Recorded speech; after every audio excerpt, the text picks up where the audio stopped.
Zee 24 तास एक पाऊल पुढे। मुंबई महापालिकेतील जिमखान्यातील गैरव्यवहार प्रकरण पालिकेच्या कार्यालयात चर्चेचा विषय ठरलाय।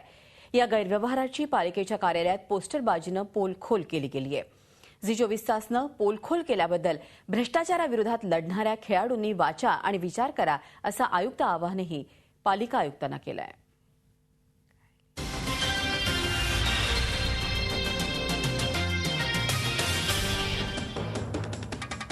मुंबई महापालिकेतील जिमखान्यातील गैरव्यवहार झी 24 तासनं उघडकीस आणल्यानंतर पालिका मुख्यालयात अशी पोस्टरबाजी सुरू झाली आहे। पालिकेच्या लेखापरीक्षण अहवालात जिमखान्यातील गैरव्यवहार करणाऱ्या तत्कालीन मुख्य सचिव श्रीकांत कामतेकर, खजिनदार मोहन पाटील, सचिव विजय पोखरकर यांनी गैरव्यवहार केल्याचा ठपका पालिकेच्या लेखापरीक्षण अहवालात ठेवण्यात आलाय। आझाद मैदान, शिवाजी पार्क इथं जिमखान्यासाठी वस्तू खरेदी केल्याची खोटी बिलं दिली गेली। मात्र जिमखान्यात वस्तू सोडाच कोणतीही साधनं नसल्यानं शिवाजी पार्कचा जिमखानाच मोडकळीत झाल्याचं झी 24 तासनं उघडकीस आणलं होतं। जिमखान्यातील गैरव्यवहार करणाऱ्या अधिकाऱ्यांवर कारवाई करत पालिका जिमखान्यावर प्रशासक नेमण्याचे आयुक्तांनी दिलेले आदेश असताना गैरव्यवहार करणारे अधिकारीच पालिका आयुक्तांच्या विरोधात मुंबई उच्च न्यायालयात गेले आहेत।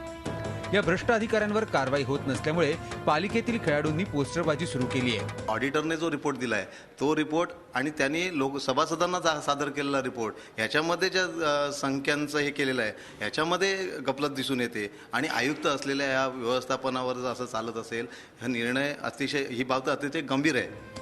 पालिकेच्या लेखापरीक्षण अहवालानुसार पालिकेचे अतिरिक्त आयुक्त असीम गुप्तांनी कारवाईचे आदेश दिले होते।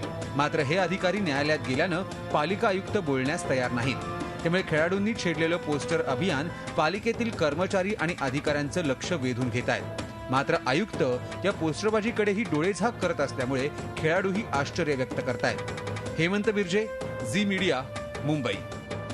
झी 24 तास एक पाऊल पुढे।